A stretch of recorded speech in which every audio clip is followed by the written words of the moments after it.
नीलम चावला जी, नई दिल्ली से। पूज्य महाराज जी, आपके चरणों में कोटि कोटि नमन। महाराज जी, भगवान की महान कृपा से मेरा मन कथा कीर्तन सत्संग की ओर बचपन से ही रहा है। मुझे प्रभु पर बहुत बहुत बहुत विश्वास है और विश्वास के कारण ही हर स्थिति परिस्थिति में हमेशा शुक्राना करती हूँ। लेकिन इतना विश्वास होने पर भी विषम परिस्थिति में कभी कभी डोल जाती हूँ, घबरा जाती हूँ और कुछ देर बाद अपने को समझाती हूँ, फिर ठीक भी हो जाता है। महाराज जी, मुझे दृढ़ विश्वास दिलाने में मेरा मार्गदर्शन करें। महाराज जी, आपकी अतिशय देखो, कृपा। जब तक अज्ञान रहेगा तब तक इसका कार्य है भगवद विस्मृति कराना, भयभीत हो जाना, विषाद युक्त हो जाना, नाना प्रकार की चिंताओं में फंसाना। इस अज्ञान का कार्य है। जब तक ये जहां भी दिखाई देते हैं अज्ञान के कारण ही है। जब हमें विश्वास है कि भगवान है, जब हमें ये विश्वास है कि भगवान बहुत करुणामय है, जब हमें विश्वास है कि हम भगवान की शरण में हैं, जब हमें ये विश्वास है कि भगवान अपने शरणागत का अमंगल नहीं करते, मंगल भवन है, फिर हमें घबराने की क्या जरूरत है। बहुत अच्छे से समझ लो तो और विश्वास प्रकाशित हो जाएगा। एक माँ अपने बच्चे का अहित नहीं कर सकती, तो समस्त ब्रह्मांडों के पिता प्रभु वही माता है, वही पिता है। वो स्वयं कह रहे, सब मम प्रिय सब मम उपजाए, सब मेरे से प्रकट हुए, सब मेरे बहुत प्यारे हैं। जब भगवान सर्वत्र हैं तो जहां आप हैं वहां हैं। बात मानते हैं आप? जब भगवान सबके हैं तो हमारे भी हैं। जब भगवान मंगल भवन है तो उनका कोई भी विधान अमंगल नहीं कर सकता। भगवान सर्वशक्तिमान है, उनके होते हुए महान ऐश्वर्यवान है। ये मुझे दुखद परिस्थिति प्राप्त हुई है तो जरूर कोई न कोई इसमें मंगल विधान है। हमें दिखाई नहीं दे रहा, हमें लग रहा है कि यह अमंगल है, पर वो है मंगल विधान। परिणाम में जब आप देखेंगे तो आपको मंगल, क्योंकि आप भगवद आश्रित हैं, तो आपको मंगल समझ में आएगा। देखो, रोग हो जाना, धन नष्ट हो जाना, शरीर का कोई अंग भंग हो जाना, या कोई ऐसी बाहरी परिस्थिति बिगड़ जाना, ये हमारे बहुत जन्मों से कर्म है, शुभ और अशुभ। और भगवान का विधान है जो शुभ अशुभ कर्म है वो आपको भोगने पड़ेंगे। भगवान का विधान अवश्य में हो, मतलब निश्चित भोगने पड़ेंगे। फिर भजन का क्या प्रभाव रहा? अगर हमें भोगने ही पड़ेंगे तो आशीर्वाद संतों का क्या रहा? भजन का क्या प्रभाव रहा? भोगने तो पड़ेंगे ही ना। उसको अच्छे से समझो। पूरा स्टॉक लगा हुआ है संचित कर्म का।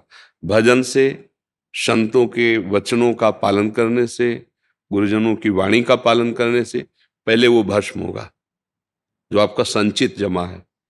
अभी वर्तमान में जो आपके कर्म हो रहे हैं इनमें सुधार होने लगेगा। इनमें जो गलतियां हो रही हैं, क्योंकि आप शरणागत हो, तत्काल आपको दुख होगा, जलन होगी, उतने में ही क्षमा कर दिया जाएगा। अब जब शरीर रचना हुई थी तब उसके साथ पूरे जीवन में निर्णय कर दिया है, इस वर्ष में इतना दुख, इस वर्ष में इतना सुख, ये रोग इस अवस्था में, इस अवस्था में ये विपत्ति, वो पहले से रच गई है। भगवान उस विधान को नहीं काटेंगे। जो कानून हमारे देश का बना हुआ है, ये नहीं कि आप बहुत बड़े पद में हो तो उस कानून को आप मिटा दें। अगर कहीं विशेष पदाधिकारी राष्ट्र का जो है, अगर उससे भी गलती हो जाएगी और न्यायाधीश साबित होने पर उसको भी दंड दे सकता है, क्योंकि कानून नहीं मिटा सकते आप। कानून को आप नष्ट नहीं कर, तो भगवान का बनाया हुआ कानून है। शुभ अशुभ कर्मों को आपको अवश्य भोगना पड़ेगा। भजन और संतों की कृपा का प्रसाद, जो आपका संचित कर्म है वो भस्म कर दिया गया। जो आगे नवीन कर्म हो रहे हैं जिसे क्रियमाण कहते हैं, उनमें सुधार हो, और जो गलतियां होंगी उनको बहुत कम कष्ट वर्तमान में ही देकर, उसे लिखा पढ़ी में नहीं डाला जाएगा, वर्तमान में ही भुगता दिया। अब जो शरीर की रचना हुई है वो भोगना पड़ेगा।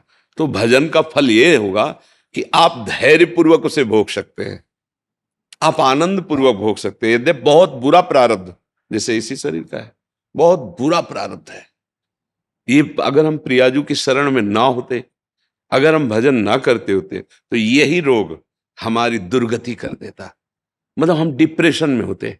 कब तक झेलेंगे? कितने प्रश्न? कोई प्रश्न नहीं है, कोई शिकवा शिकायत नहीं, कोई चाह नहीं। अभी शरीर छूटे या 10 वर्ष बाद छूटे या 10 मिनट बाद छूटे, उसके लिए एकदम तैयार है। क्यों? क्योंकि प्रभु का आश्रय लिया, जो बना उनका भजन किया, तो उनकी कृपा से बल आ गया सहने का।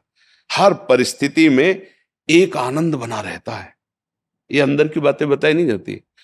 कष्टप्रद परिस्थिति, डायलिसिस में बहुत ही कष्टप्रद ये प्रक्रिया है, जब पूरा शरीर रफ्तार से खून निकलकर मशीन में जा, हर नस नाड़ी पीड़ित होती है, लेकिन इधर कष्ट हो रहा है बाय और उधर आनंद हो रहा है। एक अद्भुत आनंद, एक अद्भुत शीतलता, एक अद्भुत, मतलब उसका वाणी से वर्णन नहीं। ये है, अगर हमें प्रभु पे विश्वास है तो किसी न किसी मेरे कर्म का फल भुगताया जा रहा है। पर उनका दुलार देखो कैसे भुगताया जा रहा है। 1:30 बजे रात्रि से उठ के दिनचर्या शुरू है, सत्संग हुआ, श्री जी की सेवा, वन विहार, आप लोगों से भगवत चर्चा, कैसे समय व्यतीत करवा रहे हैं। यही अस्पताल में व्यतीत हो सकता है, व्हील चेयर में बैठ के चल सकते, हालत चिंतन खराब, कब तक कब तक, क्या कैसे, क्योंकि ये तो मृत्यु पर्यंत के साथी है, ये ऐसा थोड़ी कि कभी ठीक हो सकता है। अब जितना जीना है भयंकर कर। अब क्या है, अगर भजन ना होता तो बोलो क्या दुर्गति होती। इसीलिए हम कहते हैं जो आप भजन करते हैं, सतमार्ग में चलते हैं, तो आपको पता नहीं आपका गोदाम भरा है कर्मों का, उससे वो भस्म होगा। पहले आपको जो दुख और सुख के जाल में फंसाने वाले कर्म एकत्रित हैं, उनका नाश होना है। वो किसी और से नाश नहीं होता, वो भगवान की शरण से और भजन से होता है। जो गुरुजन भजन देते हैं तो कटे कर्म बंधन संसारी, संसार में बांधने वाले कर्म बंधन कट गए। कटे कर्म बंधन संसारी, सुख सागर पूरित अति भारी, विधि निषेध श्रृंखला छुड़ावें और निज आलय बन आन बसावें। आलय बन बसत संग पारस के, आयस कनक समान भयम, छूते ही लोहा सोना हो गया। ऐसे ही भगवान उस जीव को भगवत स्वरूप कर देते हैं जो शरण में हुआ। भजन, भजन का फल है कैसी भी परिस्थिति में हो तुमसे धर्म के सिवा अन्य कोई आचरण न बने, भगवान के सिवा कोई अन्य भरोसा न हो, और तुम दुखी न हो। अंदर से तुम दुखी न हो, बाहर से चाहे जैसी परिस्थिति हो मुस्कुरा के निकल जाओ, ये सामर्थ्य, और फिर इस दुखद संसार में आना ही ना पड़े। यह है भजन का फल। तुम्हारी बुद्धि शुद्ध हो, तुम जितेंद्री हो, तुम धर्मात्मा बनो, इससे बड़ी शांति और क्या है। हम समझते हैं रुपया मिल जाए, शरीर स्वस्थ हो जाए, तो हम कर्म ऐसे कर रहे हो, शरीर स्वस्थ है, निंदनीय कर्म कर रहे हो, क्या फायदा ऐसे स्वस्थ शरीर का। खूब रुपया है, गंदी जगहों में खर्चा कर रहे हो, गंदी आदतें बड़ा, क्या फायदा ऐसे रुपया का।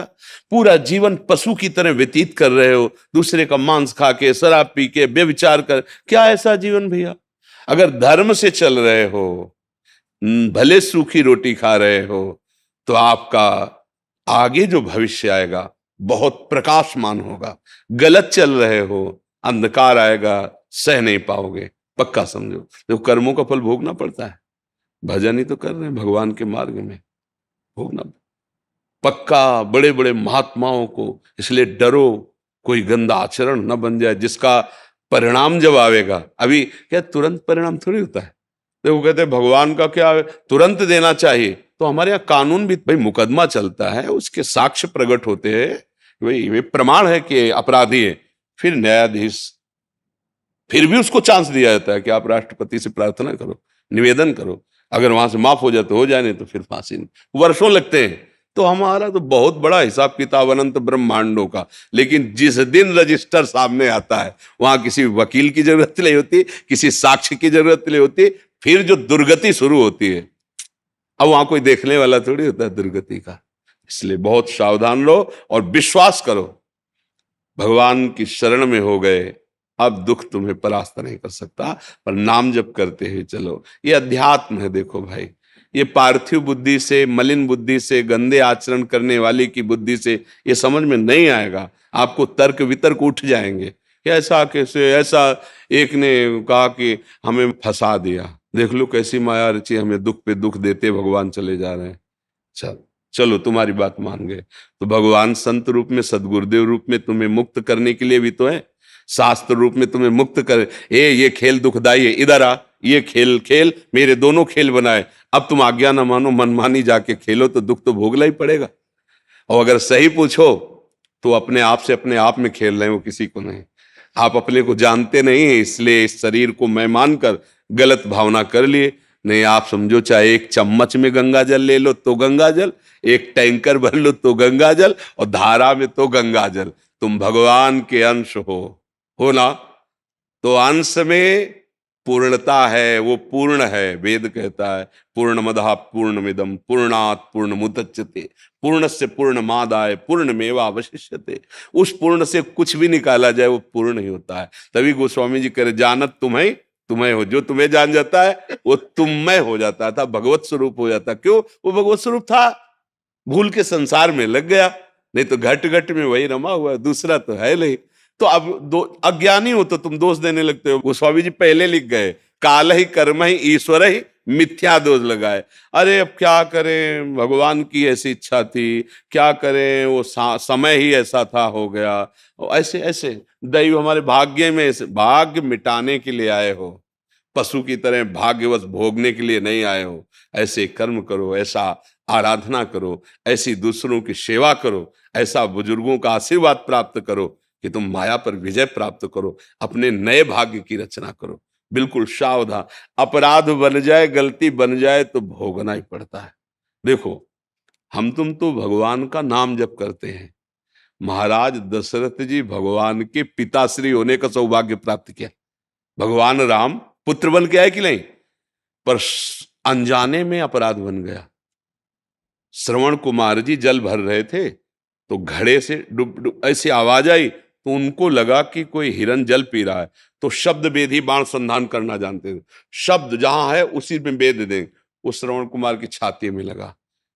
जब वो हा ऐसी आवाज, उनको लगा है तो मनुष्य की आवाज है। नजदीक गए तो देखा ब्रह्मचारी वेश, तपस्वी वेश। वो घबरा गए एकदम, क्योंकि उनका कोई ऐसा लक्ष्य नहीं था ना। अचानक ये गलती हो गई। उनको गोद में लिया, बाहर निकाल के लाए। कहा आप चिंता मत। बोले चिंता नहीं, तो प्राण जा रहे हैं। सीधे हृदय पे लगाए, एक बात की चिंता है, मेरे माता पिता वो कांवर में बैठे हुए हैं, वो प्यासे हैं, आप पानी पिला देना। दशरथ जी की तो हालत था कि ऐसा कैसे अपराध बन गया, बड़े विकल हैं, अनजाने में अपराध बन गया। नजदीक गए, अब उनके तो प्राण निकल गए श्रवण कुमार के। जल लेके गए, तो उनका बेटा इतना विलंब क्यों हो गया? बोले नहीं, हिम्मत नहीं थी बोल। तो बोले बेटा, आज तक तुमने कभी अवज्ञा नहीं की, मैं पूछ रहा हूं फिर बोल क्यों नहीं रहे? क्योंकि वो माता पिता के अनन्य भक्त थे, जैसे भगवान की आराधना ऐसे अपने माता पिता किया। तब कौन हो तुम, बोलते क्यों नहीं? मेरे श्रवण कुमार नहीं हो सकते तुम? तो उनका, हाँ मैं श्रवण कुमार नहीं हूं, मैं चक्रवर्ती सम्राट अयोध्या नरेश दशरथ हूं। तो मेरा बेटा कहाँ है? अब मेरे से गलती हो गई। वो अंधे थे, अब मेरे से गलती हो गई। मुझे शब्द वेदी बाण संधान करने का ज्ञान है। वो जल भर रहे थे, मुझे ऐसा लगा कोई हिरन जल पी रहा है, बाण संधान, वो मृत्यु को एकदम विकल। आप पानी पी लीजिए। दशरथ जी ने कहा पुत्र का हत्यारा और उससे हम पानी पिए? नहीं महाराज, मैं अपने प्राण त्यागूंगा, क्योंकि आंखें हैं नहीं, और वो हमारी भगवान की तरह आराधना ऐसा दूसरा कोई कर नहीं सकता, मेरे प्राण ही निकलेंगे। पर जैसे पुत्र वियोग में मैं मर रहा हूं, ऐसे आप भी मरोगे। और उन लोगों ने शरीर छोड़ दिया। देखो, भगवान पुत्र बनकर आए लेकिन इसको नहीं मिटाया। दशरथ जी को वैसे ही तड़प तड़प कैकेयी जी के हाथ जोड़ रहे हैं, पैर पड़ रहे हैं कि राम अगर वनवास गए तो मैं मरूंगा, मैं राम के बिना जीवित नहीं रह सकता, तेरे हाथ जोड़ता हूं, भरत को राजा बना दूंगा, राम जी को अयोध्या में नहीं रहने दूंगा, गुरु जी के घर में रख दूंगा, पर उनको वनवास बस एक बार देख लिया करूंगा, जीवित रहूं, मान जाता हूं। तड़प तड़प करके प्राण त्याग दिए। ये देखो, एक कर्म जिनके भगवान पुत्र बनकर के आए, नहीं हटाना। इसलिए होश में हम तुम तो क्या है, वो जिनके भगवान पुत्र बन गए, जिन सही भाषा में कहे तो जो भगवान के बाप बनने का सौभाग्य प्राप्त किए, उनका भी नहीं मिटा। तो इसलिए हम लोग बहुत सावधानी से कर्म करें, कोई अपराध न बन जाए, कोई ऐसी गलती न बन जाए, और भगवान का भरोसा रखें तो पीछे के सब भस्म हो जाएंगे।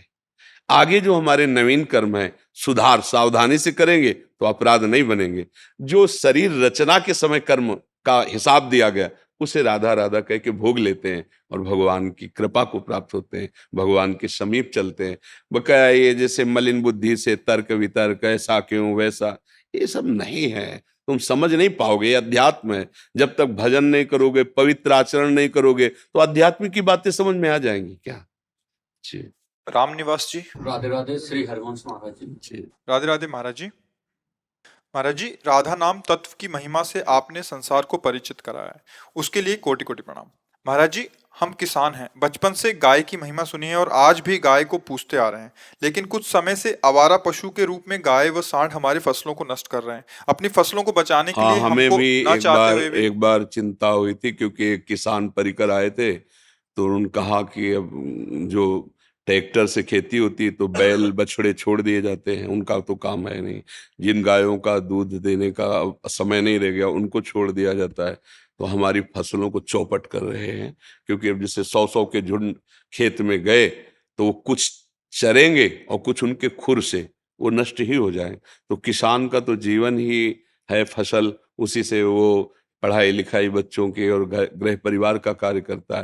अच्छा, वो इतना सामर्थ्यशाली है नहीं कि वो अपने खेतों में लोहे की बाउंड्री लगावे, जाल लगावे। अरे ये समझो कि अगर उसे 100 रुपया की, अब तो थोड़ा आधुनिकता बढ़, 100 रुपया की कोई कार्य करने है ना उसे, तो कर्जे की तरफ सोचता था, क्योंकि साल में एक बार अन्न जब अच्छा उत्पन्न हो जाए तो डेवढ़ा लगा के खाने पीने का, फिर बेचे। बड़ा कष्टमय किसान का जीवन। किसान प्रणाम करने योग्य है, जिनको खूब अच्छे ऐश्वर्य मिल रहे हैं, वो क्या जाने किसान का कष्ट। हाँ, बीज बो करके भी वो पूरे 6 महीने जलेगा, पता नहीं कब कौन सी आपत्ति आ जाए, फसल नष्ट हो जाए।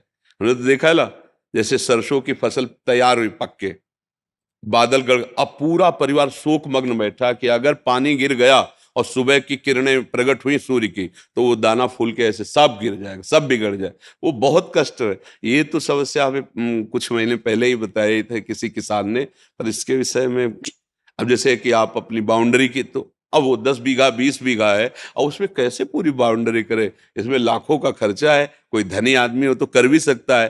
अरे किसान जोत करके किसी तरह अन्न पैदा करके परिवार का पोषण, समाज का पोषण करता है। ये तो महाराज अब जी, जिस तरह से हम उनको अपने फसल में से निकालने के लिए डंडा लगाते हैं या उनको भगाते हैं, तो ऐसा कोई हमें पाप लगेगा जब हम अपनी फसल को बचाने के लिए उनको उसे भगाते हैं? रक्षा फसल की तो करनी ही है, पर समस्या है कि यदि ऐसी बड़ी बड़ी गौशालाएं सरकार की तरफ से, धनियों की तरफ से हो कि उनको सुव्यवस्थित रखा जाए भोजन, तो किसान का भी भला होगा और हमारी गौ सेवा भी बन जाएगी। अब बहुत से ऐसे महात्मा जन हैं जो लाख लाख गौओं की सेवा, चाहे मांगना पड़े, मांग मांग के लाख लाख गौओं की ऐसे गौशाला हैं जिनमें लाखों गौएं रह रही। तो अगर ऐसा कुछ हो तो ही बन सकता है। तो ऐसे जो देहाती भाषा में कहते हैं अन्ना बैल, अन्ना ऐसे छोड़ दिए, अब वो अपना भरण पोषण करने के लिए खेत में तो जाएंगे ही ना।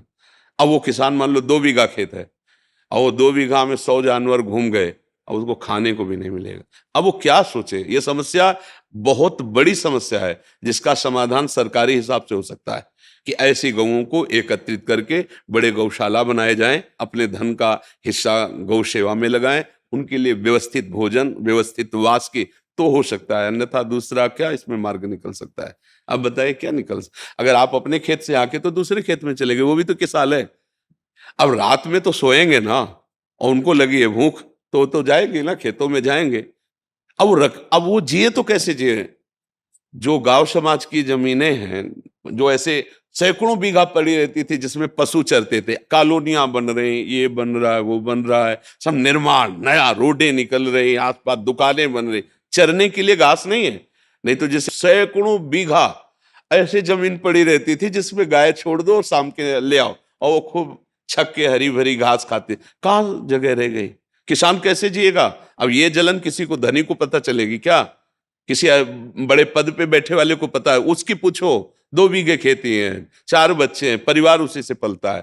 तो चूंकि वो किसानों का परिचय इसलिए जानते हैं, तो इसमें तो हमें एक ही उपाय लग रहा है, हर बड़े क्षेत्र में एक बड़ी गौशाला हो जिसमें धनियों का सहयोग हो और सरकार उसके लिए जमीन नियत करे कि भाई इतनी गौशाला है, और वो गायें वहां रखी जाएं और उनकी सेवा हो, तो हमारे धर्म की भी रक्षा होगी, गौ सेवा भी बन जाएगी और किसान भी सुरक्षित रहेगा। दूसरा तो मुझे उपाय समझ में ही नहीं आता। हमने विचार किया था एक बार, कई लोगों ने, मतलब एकांतिक जो आए थे, तो उन लोगों ने प्रश्न किया था कि महाराज जी इस पर क्या करें? हम इतने पैसे नहीं कि हम बाउंड्री लगा सकें, भाई दीवाल और जाल और लोहे नहीं है, नहीं है। किसान के पास नहीं, जो अधर्माचरण नहीं कर रहे, धर्म से चल रहे, आज भी वो बस उतले ही है, कपड़ा लत्ता खा पी ले। तो अब हमें तो कोई और उपाय समझ में आता। आपको आता है क्या कोई उपाय? जी, जैसे हम फसल को बोते हैं और अपनी सब्जियां जो भी फसल किसान करता है जी। उनको बचाने के लिए कीटनाशक दवाओं का इस्तेमाल करते हैं, तो उससे जीव जंतु छोटे कीड़े उसमें क्या हानि है, पहुंचती है। तो हाँ, क्या ऐसे में हमें पाप लगेगा? उसमें क्या है कि जैसे डॉक्टर है, जानवरों का डॉक्टर है या मनुष्य का डॉक्टर है, हम मान लो गाय ले गए और उसके कीड़े लगे हुए हैं, तो हमारा उद्देश्य कीड़ों को मारना नहीं, गाय को बचाना है। अब हम जब दवा डालेंगे तो हजारों कीड़े मर जाएंगे, उन कीड़ों के मरने, गाय की रक्षा के लिए किया जाए। वो रोग रूप में आए, उनका निवारण है। हमारी फसल सुरक्षित रहेगी तो हजारों का भरण पोषण होगा। हम उस लक्ष्य की पूर्ति के लिए जो उसमें औषधि डालते हैं, उसमें यदि कोई कीट मर रहा है, इसीलिए गृहस्थ में अतिथि सेवा, साधु सेवा, जैसे रोज अपने घरों में रोटी बनती थी तो एक रोटी गाय के लिए निकल, एक रोटी के टुकड़े करके छत में डाल दिए, कौआ चिड़िया पा जाए। तो ये जो गृहस्थ के द्वारा धर्म कार्य होता है, और साल में एक बार निकले, कोई तीर्थ करे आए, प्रयागराज नहाया है, धाम आ गए, 1-2 दिन ऐसा, वो सब क्षमा हो जाता है, नष्ट हो जाता है। क्योंकि फावड़ा चला रहा है, उसको पता ले मेढक कट गया, अब वहां छोटा सा एक बिल है, पानी निकल रहा है, अब फावड़े से उसको गोड़ करके बंद करना है, मारा तो सांप कट गया। हल चल रहा है, सैकड़ों हजारों जीव मर रहे हैं, दीमक को, ये सब। तो उसका कार्य ऐसा है, उसका उद्देश्य जीवों को हत्या करना नहीं है, अन्न की प्राप्ति कराना, जिससे सब मनुष्य शरीरधारी अपना प्राण पोषण कर। भाई आपको 1 करोड़ रुपया भले महीना मिलता है, लेकिन करोड़ खाओगे क्या? खाओगे तो दाल रोटी। तो वो वहां मेहनत करके दे रहा है, तो इसलिए उस किसान को अपराधी नहीं माना जाता, वो उसका पाप नहीं होता, क्योंकि वो अतिथि सेवा, साधु सेवा, इन सेवाओं में अपना जीवन समर्पित करता रहता है। और ये तो है, चाहे जैसा आदमी, हमने तो देखा, यहाँ भी देखा, जो यहाँ के पंडाजन जिन्हें कहते हैं, 10-20 रुपए में आपको 4-5 जगह दर्शन कराएंगे जाके, 10-20 रुपए। और जब हम उनके दरवाजे जाते थे भिक्षा मांगने ना, राधे श्याम, तो रुको बाबा, घी की चुपड़ी रोटी ला के देते थे, ये ले 20 रुपया 25 रुपया, हम खुद इतनी मेहनत कर रहे हैं, और ऐसे हमारे जैसे 50 संत उनके दरवाजे पर जाते हैं, और उनका वो, तो जैसे किसान है, गांव में कोई भूखा आ जाए, कोई संत आ जाए, तो गांव के लोग ऐसे होते, भाव होता है कि भाई आप आए हो तो हमारे अतिथि को पाके, उसके ऐसे पाप क्षय हो जाते हैं। जो हम लक्ष्य नहीं कर, देखो लक्ष्य करके ऐसे चींटी को मारे तो हत्या हो गई, अब अचानक पैर के नीचे कहीं दब जाती है, अब वो इतनी छोटी तो हत्या तो हो ही रही है। तो उससे हम जानबूझकर किसी को दुख नहीं देना चाहते। किसान का लक्ष्य है खेती जोत कर तैयार करना और उससे अन्न उपजा करके अन्य जीवों का भरण पोषण करना। अब उसमें जो बाधक जीव हैं, अब वो अगर रहेंगे तो फिर कैसे चलेगा? अन्न होगा ही नहीं। तो उसका जो पाप मानो कि मानो कुछ ऐसा बनता भी है, तो अतिथि सेवा और अन्य पशु पक्षियों की सेवा, साधु सेवा, और साल में 1-2 बार तीर्थ याटन, कुछ उपवास आदि, इससे नष्ट हो जाता है। उसके लिए कोई भारी अपराध इसमें गणना नहीं की जाती। ये ऐसा क्षेत्र है, इसकी तरफ से सब अनविज्ञ रहना चाहते हैं, क्योंकि वो एक ऐसा क्षेत्र है ना किसान का, सीधा साधा, वो अनविज्ञ रहना चाहते हैं। ये समस्या है, हमें बहुत पहले पता चला था, पर हमें कोई और रिजल्ट इसके लिए समझ में नहीं आया। कोई सहयोग करे, सरकार सहयोग करे तो ही हो सकता है। राकेश कुमार जी। आदरणीय महाराज जी, कोटि कोटि सादर प्रणाम। महाराज जी, मैं हमेशा धार्मिक विचारों और सुसंगत में रहा हूँ। पिछले वर्ष से आपके सत्संग से मुझे सत्संग में रुचि और विश्वास बढ़ गया। आपके द्वारा बताए गए आचरण को पालन भी कर रहा हूँ। सब प्रकार के प्रश्नों का समाधान हो जाने के बाद भी मैं अज्ञानवश आत्मा और परमात्मा में भिन्नता की वजह से मेरा मन दिमाग घूमता रहता है और सत्संग के समय रोना आता है। छोड़ो इस बात को, वो क्या है वो स्वयं जना देंगे, बस आप स्मरण करो। वो है ना, इतना पता है ना, वो हैं, बस आप उनका स्मरण करो, नाम जप करो। सोई जाने जेहि देहु जनाई, जानत तुम्हें तुम्हें हो जाई।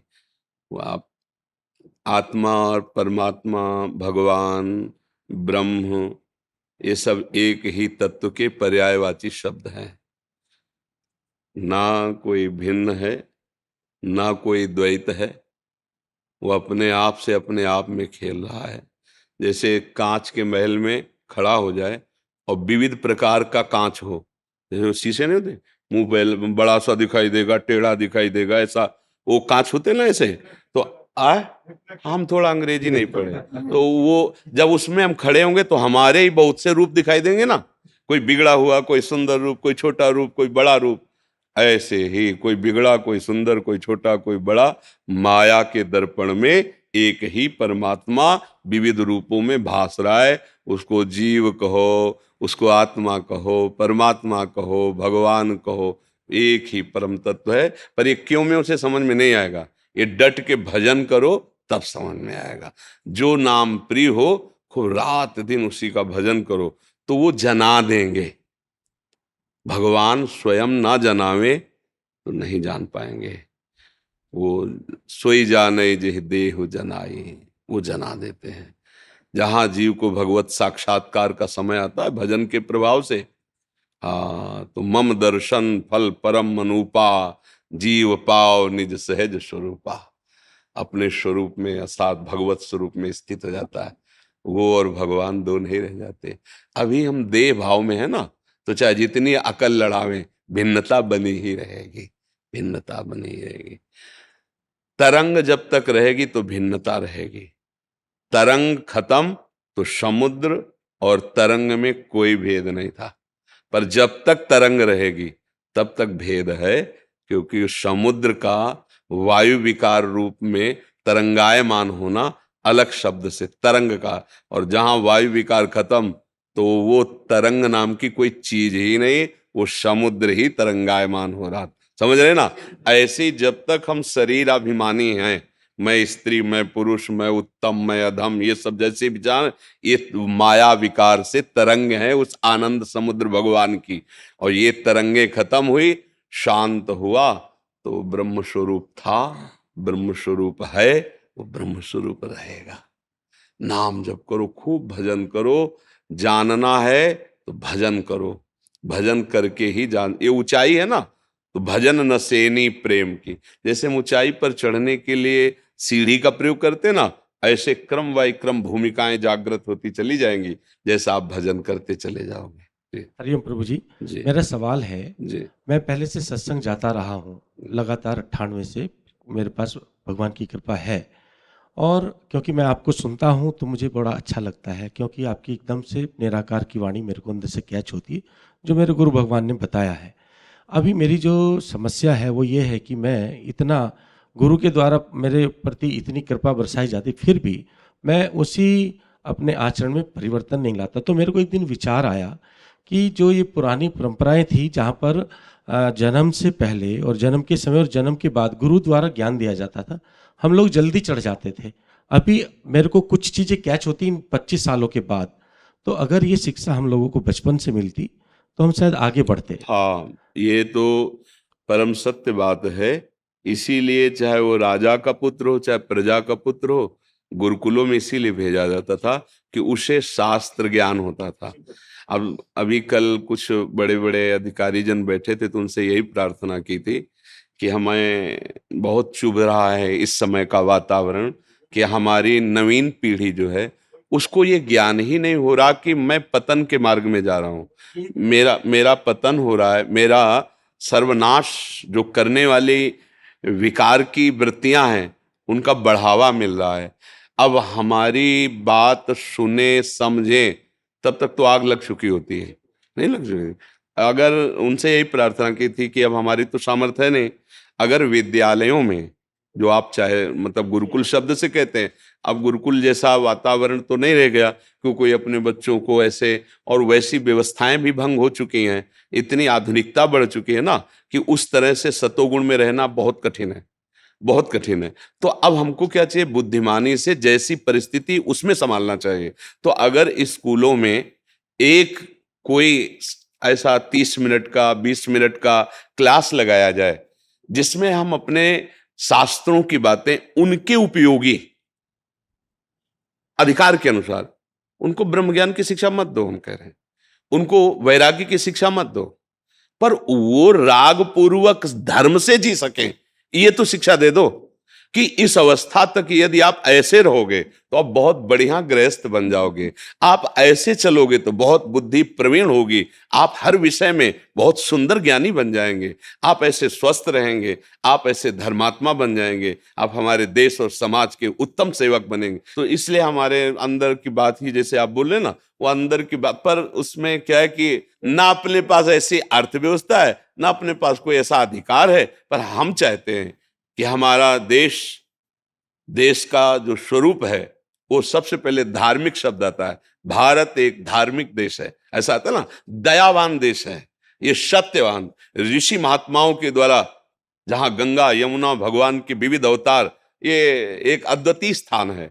आप आए तो आप प्रश्न कर रहे हैं तो आपसे प्रार्थना कर सकते हैं। क्या कि जैसे अब नए नए बच्चे आते हैं ना और वो अपनी दुर्दशा बताते हैं तो हृदय जल जाता है कि अगर इनको कहीं ब्रह्मचर्य का ज्ञान होता तो। हम हितधाम में कई वर्ष पहले ब्रह्मचर्य के विषय में कि हे नवीन पीढ़ी के भाइयों, आप ध्यान दीजिए, आप जो हस्तमैथुन करते हैं, आप जो गंदे वीडियो देखते हैं, आप जो गंदी आदतें करते हैं, आप देखना आप कैसे पतित हो जाएंगे।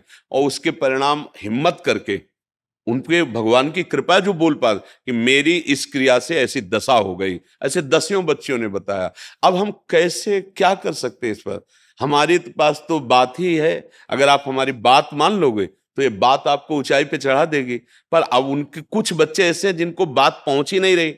अच्छा, टेलीविजन, वो टीवी आदि में ऐसे कहानियों का सीरीज क्या कहते हैं, हाँ, ऐसी बनाई जा रही हैं कि संतों के प्रति श्रद्धा नहीं, शास्त्र की प्रति कोई श्रद्धा नहीं, मनमानी गंदे आचरणों का दृश्य दिखाई देता है। नवीन बच्चे देखते हैं, वैसे ही मन नवीन अवस्था में बदमाशी करने के लिए प्रेरित करता है, गंदे आचरण के लिए। अब वो तो दिखाई दे रहा है ना, और प्रमाणित किया जाता है, ये सब चलता है। तो नए बच्चों को लगता है कोई पाप थोड़ी है, कोई अपराध थोड़ी है, कोई शरीर में हानि थोड़ी होगी, ये तो मनोरंजन है। बस वहीं से भ्रष्ट आचरणों को बढ़ावा मिलता है। फिर जवानी आते आते इतनी कमियां, इतनी कमजोरियां कि वो गृहस्थ लायक नहीं रह जाते, वो समझ नहीं पा रहे। अब इस पर ये कि आप सब लोग मिल करके कम से कम ना विद्यालय में तो अपने घरों में अपने बच्चों को बैठाल के मित्रवत, ऐसा नहीं करना चाहिए, ऐसा नहीं दे। आप मोबाइल चेक करो, आप उनको समझाओ, आप उनको इतना प्यार दुलार दो कि पिता के साथ वो तुम्हें दोस्त मानने लगे, वो अपनी हर बात आपसे शेयर करने लगे, जिससे उनका उत्साह आप बढ़ा सकें। नहीं तो बहुत हालत खराब है और आगे और भी खराब हो जाएगी। बच्चे बच्चियां तिनके के समान माता पिता घर परिवार को छोड़कर मनमानी आचरण कर रहे हैं। तो इसमें आप लोग भी सहयोग करें। आप लोगों का सहयोग ये है कि अपने घर के बच्चों को इतना प्यार दुलार से बात करें कि वो अपनी कमजोरियां आपसे बता सकें, आप उनका निर्णय कर सकें, आप उनको सपोर्ट दें। नहीं नहीं, बिल्कुल तुम जो बिल्कुल ठीक हो जाएगा, हम तुम्हारे साथ हैं, हम तुम्हारा सुंदर ब्याह करवाएंगे, बस तुम छुपाना नहीं, हर बात हमसे शेयर करो और हम दोनों मिलकर के ऐसे। तो उनको लगेगा कि यार मेरे पापा, मेरे पिताजी मेरे मित्र भी हैं, मैं उनके साथ अपनी बात कर सकता हूं। नहीं तो ऐसी परिस्थिति में फंस जाते हैं। किसी के मोबाइल में कुछ वो जैसे आते रहते हैं गंदी बातों वाले कि आप इससे फोन करो, आप मिलो, आप ऐसी बात करो। तो उसने देखा और उसने बात की और उसके पास वो ब्लैकमेल कहते हैं, उसके आ गए कि देखो तुम्हारी बात तो तुम्हारी सब है, इतना रुपया हमें दो, नहीं तो हम ये ओपन कर देंगे कि आप हमसे ऐसा ऐसा देखे, ऐसा ऐसा बोले। अब वो थोड़ा बुद्धिमान था, उसने अपने पिता से बात की, ये खेल खेल में हमसे ऐसे हो गया, अब आप वो पुलिस से मिले, संभल गई। अब वो अगर बच्चा ना कहता, अब वो पैसे चुराता, उसको भेजता, अब हर बार तो फिर वो यही सोचता कि इससे तो अच्छा है मर जाए। या फिर वो बहुत ही गंदी हरकतों में उतरता अपने ही घर में, ये चुरा के बेच देना। अब उसको तो किसी तरह अपनी बात ना खुले, ये इस तरह का कोई व्यवहार हो तो बच्चों को सपोर्ट करना चाहिए, डांटना नहीं चाहिए कि तुमसे गलती हो गई, कोई बात नहीं, हम पूरा सपोर्ट देंगे, हमें कुछ अब छुपाना मत। हमें लगता है थोड़ा सत्संग सुनाना चाहिए, थोड़ी शास्त्रों की बात सुनानी चाहिए। तो हम लोग बताते, जब हम बच्चे थे ना, तो हमारे परिवार के जन शाम टाइम आरती करके, वहां बिजली तो थी नहीं गांव में, तो दीपक या लालटेन होती थी, जला के रख दी गई, रामायण है, भागवत, चलो सब बैठो, चुपचाप हाथ जोड़ के बैठो और सुनो। 20 मिनट 30 मिनट गा गा के बड़े भाई सुला रहे, अर्थ उसका बता रहे, तो उसके संस्कार पड़ते हैं। संतों के चरण धो, देखो आए हैं, संतों के पास बैठो, तो उनकी बातें सुनकर के पवित्रता हृदय में आती है। अब ऐसे फिल्म दिखाई जाती है, ऐसे सीरीज दिखाए जाते हैं, कि वो ड्रग्स बेचने वाले, वो व्यभिचार करने वाले, वो फ्रॉड काम करने वाले, वो बच्चे बच्चियों को बेचने। अब दिमाग में नई पीढ़ी क्या, मतलब सब ड्रामेबाजी है, सब पाखंड, ये सब चोर, ये ऐसी भावना आने लगी ना। अब बताओ संभलेंगे कहां से? अगर राजा भी अपने राज्य को ठीक से चला सकता था तो उसके ऊपर महात्मा होते थे। चक्रवर्ती सम्राट महाराज दशरथ तो वशिष्ठ जी, परम ज्ञानी जनक जी तो सदानंद जी, इंद्र देवराज है तो उनके ऊपर बृहस्पति गुरु, दैत्यराज तो शुक्राचार्य। हर जगह महात्माओं का आधिपत्य रहा है। हाँ, क्योंकि आप माना संसार के भोग, लेकिन आप कैसे भोगोगे, आप कैसे चलोगे, ये विधान तो अध्यात्म से ही आपको पता चलेगा ना। अब अध्यात्म का अस्तित्व मिटाया जा रहा है, शास्त्रों के पन्ने फाड़े जा रहे हैं। आओ बैठो, हम जैसे कहें वैसे तुम कुछ दिन आचरण करो। अगर आप रो के ना बोलो कि सत्य लिखा है तो हमें बताना। अब तुम गंदे आचरण करोगे, मलिन बुद्धि, तो तुम्हें शास्त्र समझ में आएंगे, झूठे तो लगेंगे ही, क्योंकि तुम्हारी बुद्धि भ्रष्ट है। तुम सच्चे मार्ग के पथिक बनो। अगर तुम प्रणाम न करने लगो उसी शास्त्र को, तो हमें वो ब्रह्म ऋषियों के द्वारा लिखा हुआ, कोई ऐसे मनोरंजन करने वाले व्यक्तियों के द्वारा थोड़ी लिखा हुआ है। अब संत जन, हम मानते हैं कि इस वेश का आश्रय लेकर गंदे आचरण वाले कुछ ऐसे फ्रॉड लोग होते हैं जो अपने को बचाव पक्ष में इस वेश का दुरुपयोग करके मलिनता करते हैं, पर सब नहीं ऐसे। हाँ, असली नोट का ही नकली होता है। अगर नकली मिला है तो असली उसका होगा। अगर हमको संतों का संग मिले और शास्त्रों का स्वाध्याय करें और हम अच्छी बातें समझें, तो कलयुग कुछ नहीं बिगाड़ सकता। तो हम चाहें कि अपने घर में सात्विक वातावरण करें, और कहीं ऐसा अगर विधान हो जाए कि स्कूल में एक क्लास लगने लगे शास्त्रीय पद्धतियों का, कि भाई ये 20 मिनट आकर के ब्रह्मचर्य के विषय में बोलेंगे, इंद्रिय क्या होती है, मन की क्या चाल होती है, कैसे हम शरीर को स्वस्थ रखें, माता पिता की सेवा का क्या फल होता है, गुरुजनों को प्रणाम करने का क्या फल होता है, सुबह कितने बजे उठने से क्या लाभ मिलता है, और अगर सूर्य उदय हो गया इसके बाद उठने से क्या हानि होती है, तो बच्चों में वो चेतना जागृत हो। अब वो सत्संग की बातें तो कही जा सकती, पर जिसके आचरण में सत्य आचरण नहीं है तो केवल बातें ही बातें रहेंगी, बात में असर नहीं होगा। असर होगा जब स्वयं में वो आचरण में हो।